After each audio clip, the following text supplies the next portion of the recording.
channel. Today we'll be talking about how you can be an efficient striker from the tactical side of things. So, as a striker, your main goal is obviously to score goals or to help your team contribute to scoring goals. And that's why 90% of being a good striker, is about having good movement off the ball, especially.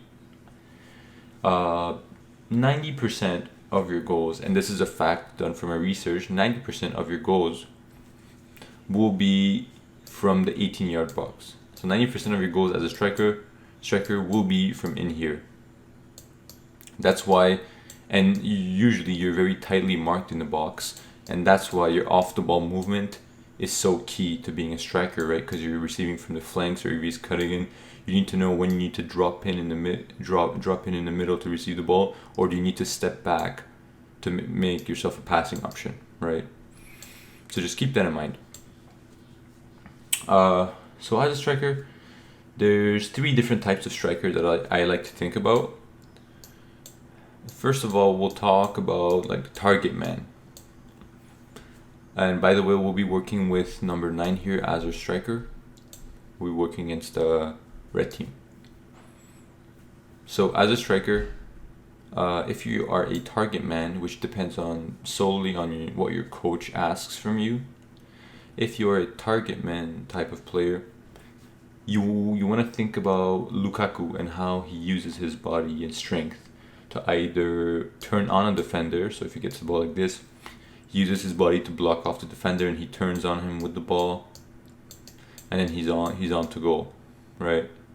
Or if that doesn't work out, or there's too many people around him, he can act like his body's a shield, and then he can do a 1-2 and kind of lay it off for this guy because the defender's on him, so that creates space behind him, so he can do a 1-2 and lay off the ball for him, and then he just created a opportunity for his team to score a goal. So that's basically what a target man striker is. You're basically a target for the other team, and you use your strength and physique to create goal scoring opportunities. It's kind of a false 9, but you don't drop as deep and you don't dribble as much.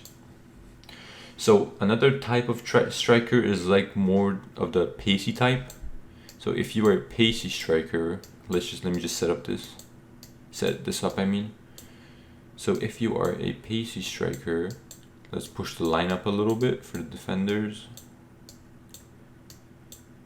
If you are a pacey striker, your job will probably be to either make blind runs behind the defenders, either straight or diagonally. Normally diagonally, straight runs are easier to mark, right? So maybe you start here and then you see some like space here. So you make a diagonal run in behind the number 3 on the blind side of number 3, right? And then he plays you through here, you make a blind run. And since you're faster, you can obviously get to the ball faster. Another thing that faster strikers can do, think of Aubameyang, right? You can kind of do it like a little feint, like you're going to drop in and then he follows you.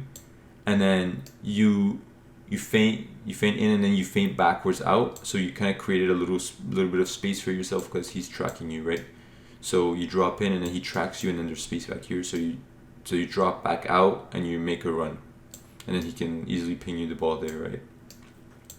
And even here, if he doesn't follow you, then you get the ball, you turn, and if you're very fast as a striker, like we said, you can easily get past the defense if you use your pace well, and depending on how fast the defenders are, right? So yeah, either you make blind runs or diagonal runs in behind the defense, or you like do a little bit of hesitation, like you force them to track you in, and then you make a run outside to create a little bit of space for yourself, and you're on to goal. That's basically how you can use your speed as a striker. And the third type is obviously a false 9. Think of Messi with his time at Barcelona with Pep Guardiola as their coach. So he kind of mastered the false 9 position there, and he kind of like mainstreamed it into football, right? So as a false 9, you want to be able to use your passing and dribbling ability, which Messi obviously has. So you drop in a lot more deeper, right? And they pass you the ball. Like you have wingers here, and you have your midfielders, right, supporting you. And then from there, you decide if you want to dribble into space, or if you don't have space, you want to pass the ball, right? So as a false nine, you're basically dropping in a lot more to get the ball. And if the defender decides to track you, then there's space in behind, and one of your teammates can make the run, and he's on to goal.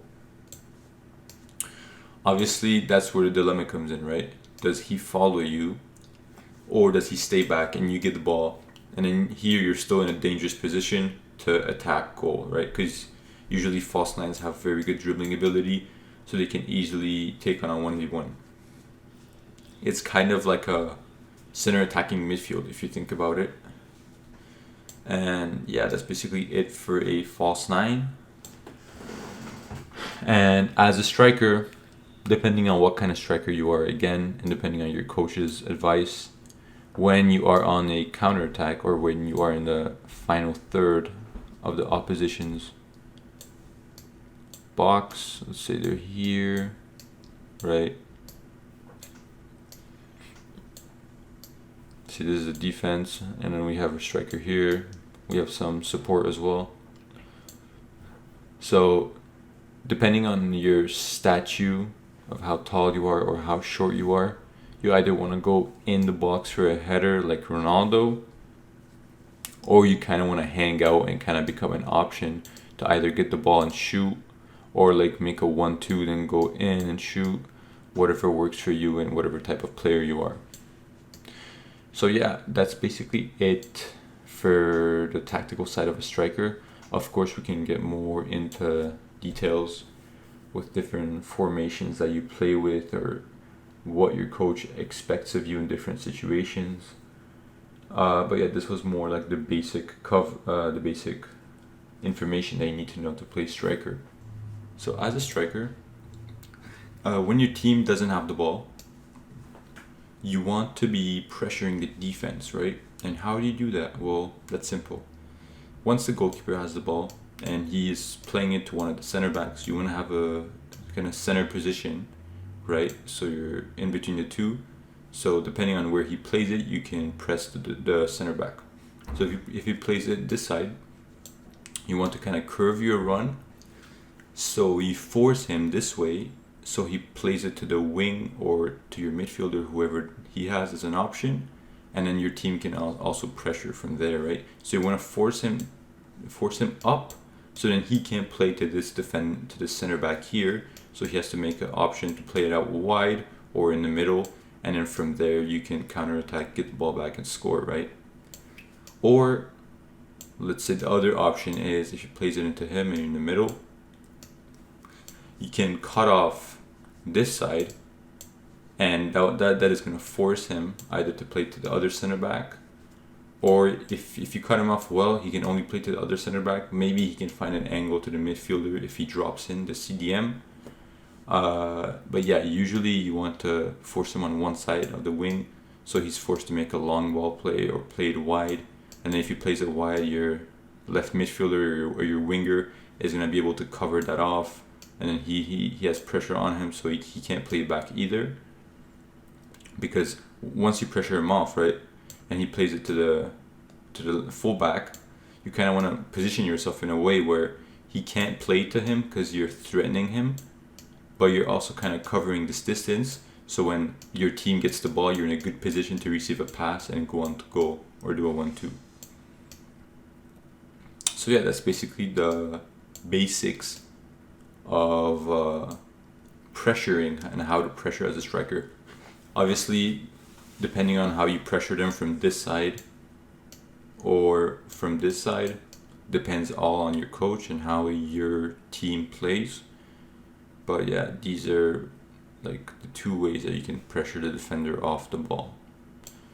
Hope you guys enjoyed, and I'll catch you guys next time.